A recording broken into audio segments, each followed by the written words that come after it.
My Fairy Town, written and narrated by Christy Hannigan. I remember the day that changed my life forever. It was a Tuesday and I had just run into the house, totally forgetting not to slam the door again. Mother was waiting with arms crossed. Uh-oh, I thought. It must be about the missing homework that was due. I left it on the school bus this morning. Miss Pinkerton, my teacher, was best friends with my mother. She must have told her. "Come sit in the kitchen, we need to talk," she said. I followed her to the breakfast table, taking a seat, trying to act normal. She held a steady gaze with big green eyes fixed on mine. "Katie," she began, "I know this is short notice, but we will be moving into Granny Grace's old house. She wants to move into a personal care home and is giving her old house to us." "I don't want to move," I quickly pleaded.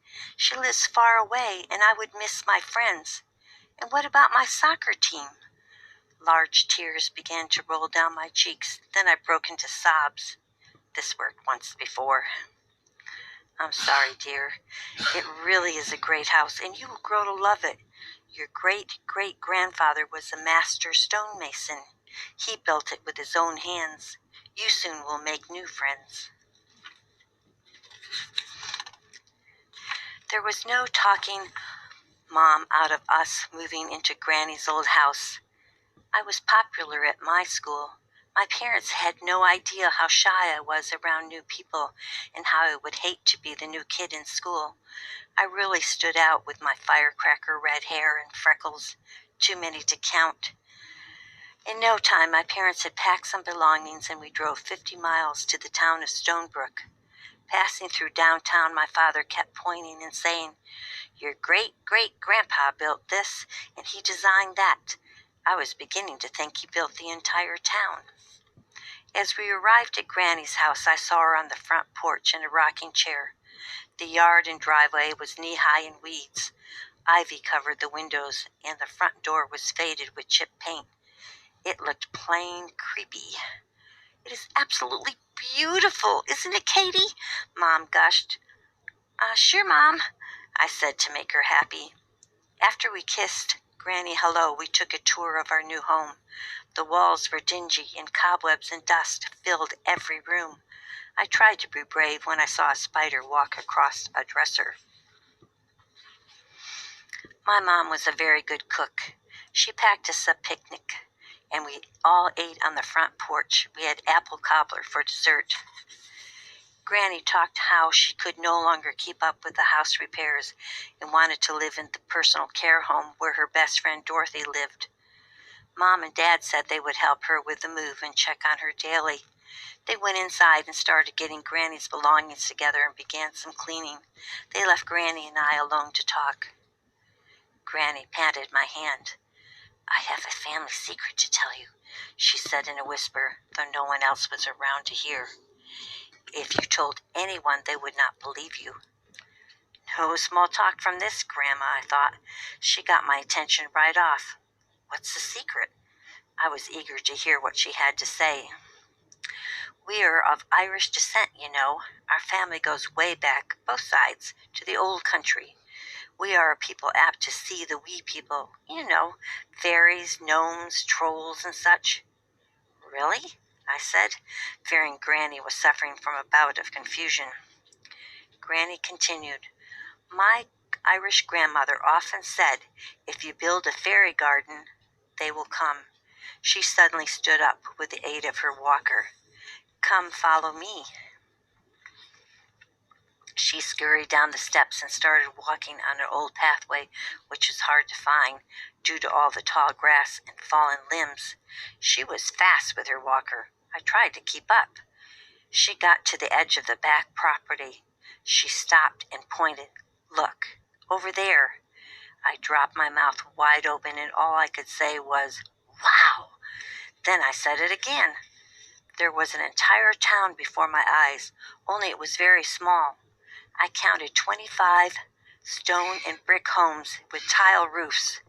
There was even a church with stained glass windows, one grocery store, one town hall, and a park with swings and a swimming pool. I was an only child. I guess you could say I was spoiled. My father built it for me on my 7th birthday. I walked closer to take a look. It was amazing. It even had a cobblestone driveway and brick roads. Will I be able to play here when we move in? It'll be yours. It needs a lot of love and attention, though. Your parents can help you. I have many bulbs and packets of flower seeds stored in the shed. If you can plant them around all the tiny homes and make it nice again.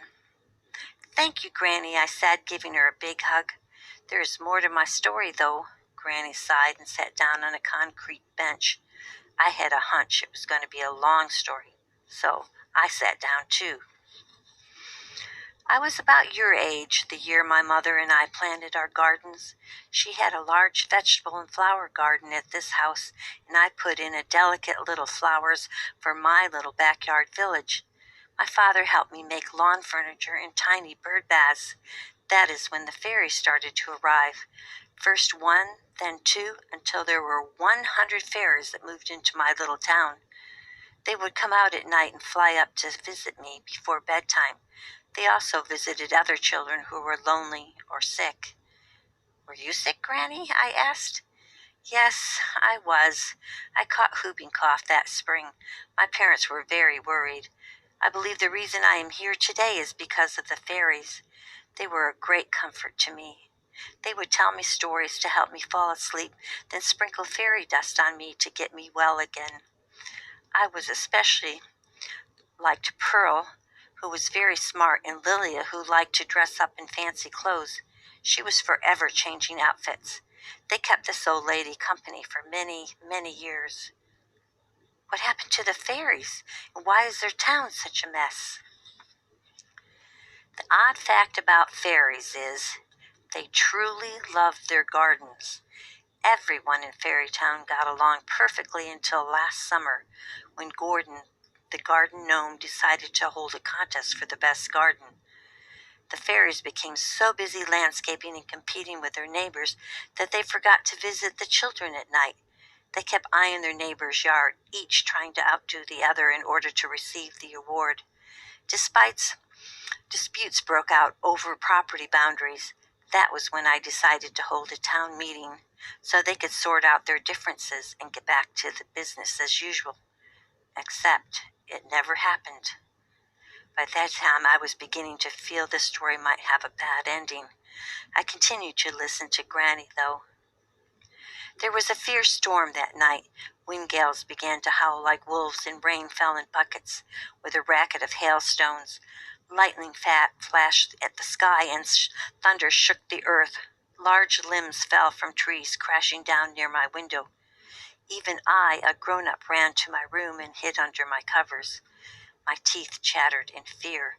The next morning I came out to see this mess. Mud everywhere, gardens torn up. I have not seen the fairies since. I have really missed them. I saw a tear fall from Granny's cheek. Then a surprised tear fell from mine as well. We walked back to the house in silence, not speaking of it again.